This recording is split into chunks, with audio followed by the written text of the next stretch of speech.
Hello students, how are you? Welcome to the online sessions, the online programs here. विद्यार्थी मित्रो नमस्कार. बघा इयत्ता 6वी standard 6 subject general science. The topic 3 diversity in living things and their classifications. Today we have to look the important notes, the important points, the important creatures, the important animals, variations, their characteristics and their lifestyles also. Diversity in living things and their classifications, it's are very important for our the general science. This topic is very important and the topic's subunit is the various animals.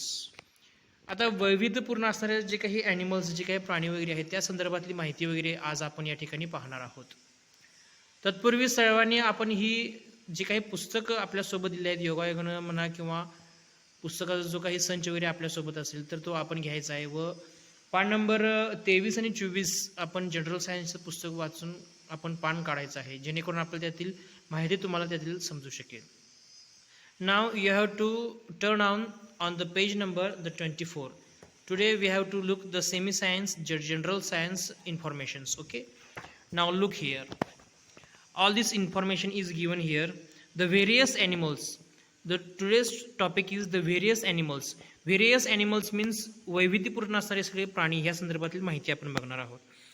बघा, some before videos or some before links we have to look so many information about the animals.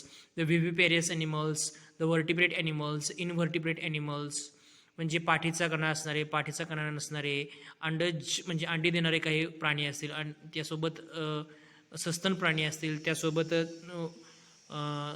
जमिनीवरती सुद्धा किंवा पाण्यामध्ये सुद्धा अशा पद्धतीने विहार आहार करणारे जे काही प्राणी असतील अशा वेगवेगळ्या स्वरूपाचे आपण प्राणी वगैरे पाहिले, त्यांचे माहिती वगैरे आपण पाहिली. हे सुद्धा हे खूप गरजेचं आहे. बघा, टेके आता या ठिकाणी माहिती दिली आहे हे आपण थोडंसं वाचून घ्यायचं आहे. थोडंसं वाचन केल्यानंतर आपल्याला यातून भरपूर कन्सेप्ट क्लिअर होण्यासाठी आपल्याला खूप मदत होणार आहे. तर चला आपण ह्याच्यामध्ये जाऊया. पुढं बघा, take a drop of warm from a puddle and place it on a glass. बघा, slide observe it under a microscope. What do you see when a drop of water from a puddle is seen under a microscope? Innumerable microscopes can be seen moving about in it. आता या ठिकाणी एक microscope म्हणा किंवा एक विशिष्ट प्रकारची माहिती दिली आहे हे आपण या ठिकाणी लक्षात घेणं खूप गरजेचं आहे. बघा, याचं मी थोडंसं माहिती देतोय. डबक्यातील पाण्याचा एक थेंब काचपट्टीवर घ्या, सूक्ष्मदर्शकाखाली त्याचे निरीक्षण करा. We have to look the observations under the microscopes. What do you see? तुम्हाला त्याच्यातमधील काय काय माहिती समजू शकेल असं विचारले या ठिकाणी. मायक्रोस्कोप्स इनन्युमरेबल म्हणजे अगणित स्वरूपाचे मायक्रोस्कोप्स म्हणजे सूक्ष्मदर्शकच्या खाली आपण जे काही सूक्ष्म असे असणारे जे काही घटक वगैरे असतील, जीवजंतू असतील तर ते आपल्याला ठिकाणी दिसणार आहेत. Innumerable microscopes can be seen moving about in it म्हणजे त्या ठिकाणी हालचाल करत असलेल्या आपल्या त्या ठिकाणी दिसणार आहेत. You will see the continuously moving amoeba. बघा, you will see continuously moving amoeba. बघा, आता अमिबा नावाचा एक जो काही प्राणी असेल तर तो त्या ठिकाणी वारंवार हालचाल करत असताना किंवा फिरत असेल त्या ठिकाणी आपल्याला दिसणार आहे. अमिबा हा सुद्धा एक प्रकारचा विशिष्ट प्रकाराचा एक प्राणीचा आहे, परंतु तो आपल्याला उघड्या डोळ्यांनी दिसणार, विदाउट द नेकेड आय, उघड्या डोळ्यांनी दिसणार. We have to take the help of the microscopes. That is why and then we have to look stare. The paramecium is also a unicellular animal like the amoeba. आता त्याच्यासोबतच आपला पॅरामेशियन सुद्धा या ठिकाणी दिसतोय. पॅरामेशियम हा सुद्धा एक पेशीय प्राणी आहे. एक पेशी प्राणी सुद्धा आपल्याला ह्या मायक्रोस्कोपच्या साहाय्याने आपल्याला दिसू शकतं. म्हणजे जे काही आपण माहिती बघितली व्हेरियस ॲनिमलच्या संदर्भात तर ती माहिती बघत असताना आपण एक पेशीय प्राणी त्यासोबत मल्टीसेल्युलर. आता त्याच्या खाली थोडंसं बघा काय म्हटलं या ठिकाणी. बघा, ए horse, a bear, A tortoise R multicellular animals. बघा, मल्टीसेल्युलर ॲनिमल्स या ठिकाणी काय दिलेलं आहे. घोडा, अस्वल, कासव आर मल्टीसेल्युलर ॲनिमल्स.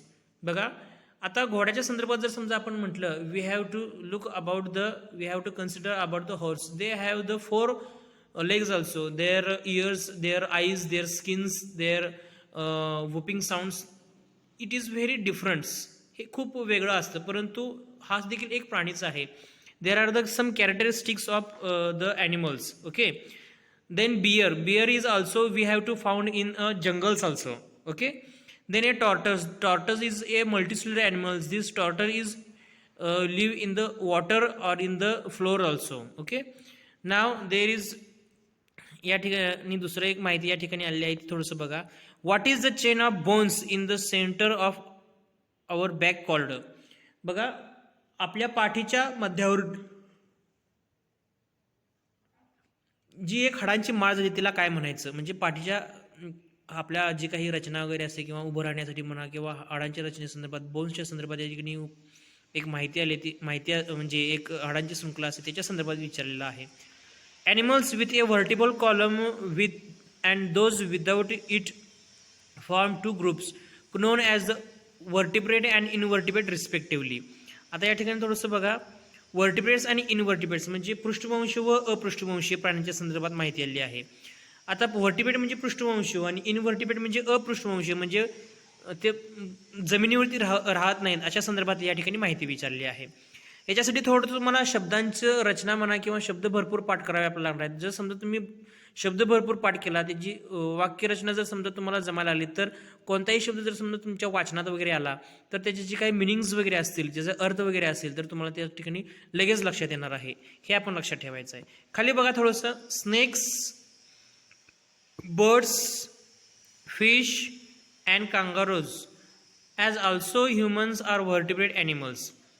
स्नेकच्या संदर्भात आपण जर समजा विचार केला we have to taking consider important points about the snakes. This snake is very vertebrate animals. This snake is crawling also. They have some special skeleton system in their body. It is very crucial and very adjustable points and adjustable systems is also in their snake's body. Okay. Then another is birds. Birds means पक्षी. आता पक्षीच्या संदर्भात माहिती दिली आहे बघा.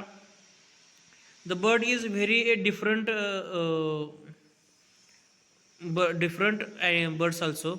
Their bones are very lightly. Okay. Then another is fish.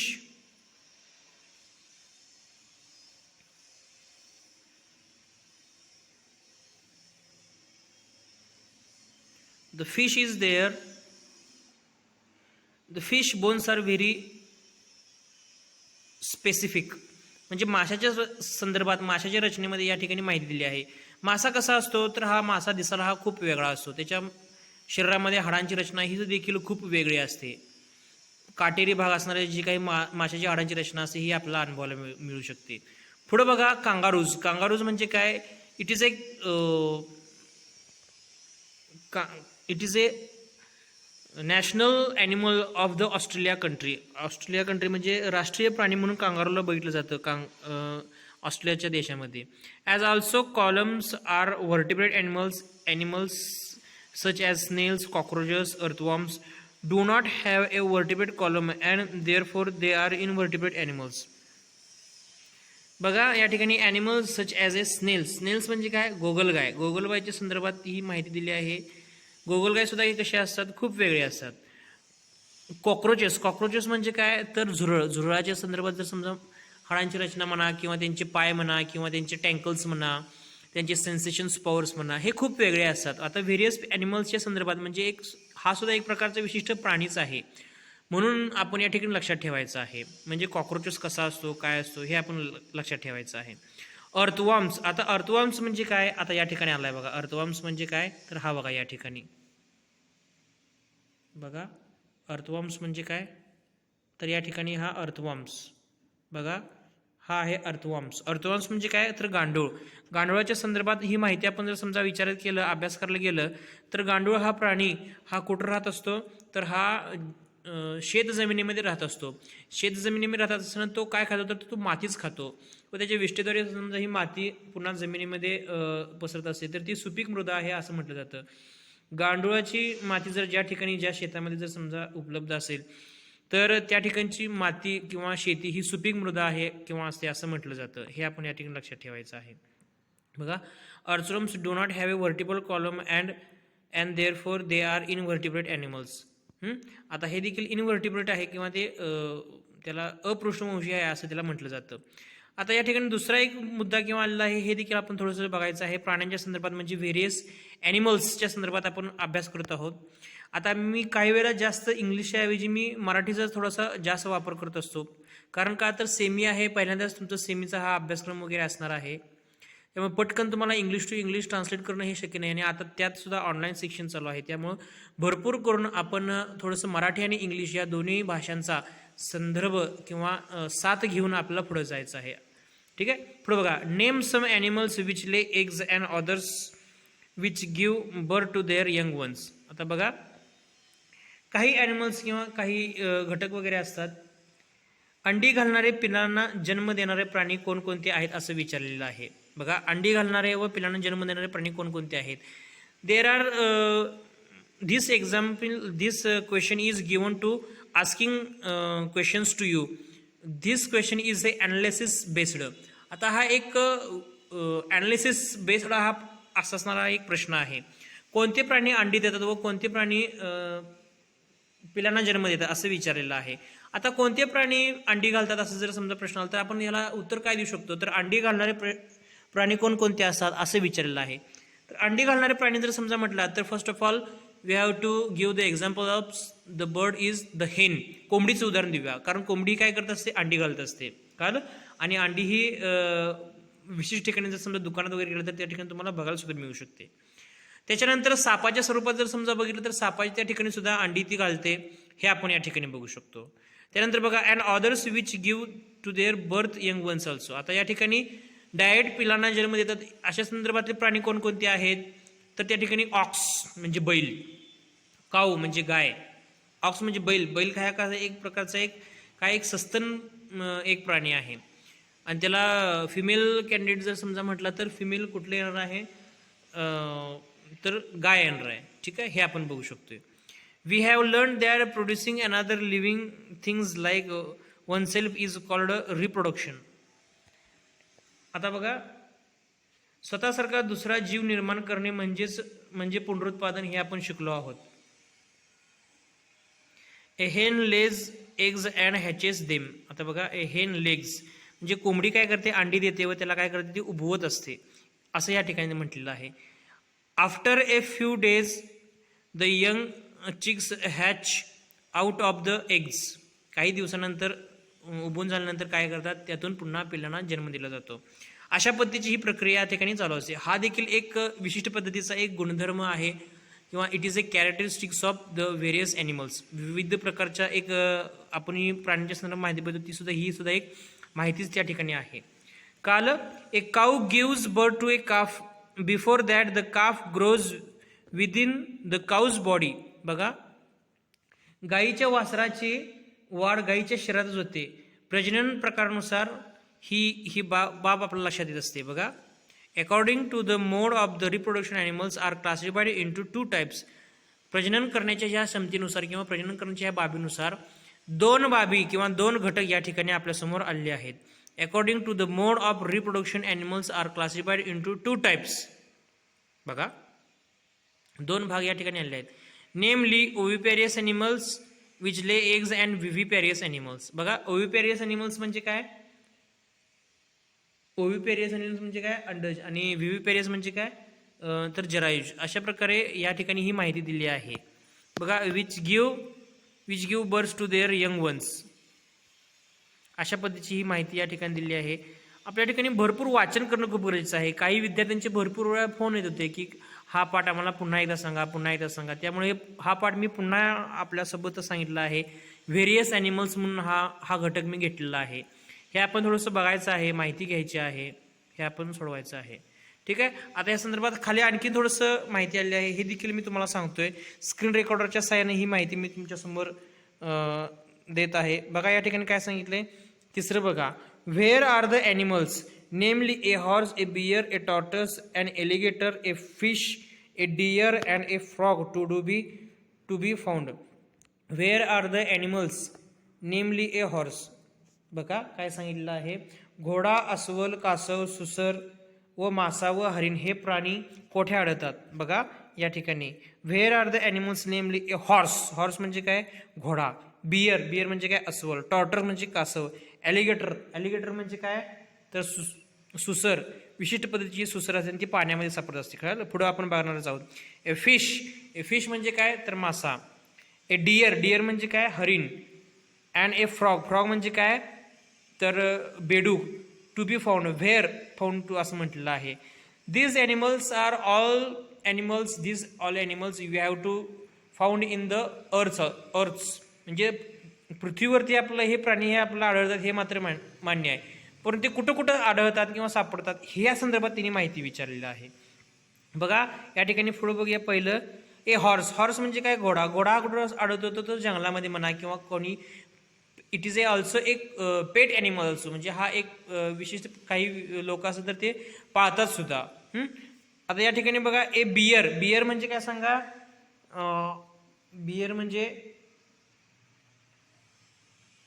अस्वल. This bear is you have to found in a jungles also. Okay. A tortoise, this a tortoise, tortoise म्हणजे काय कासव.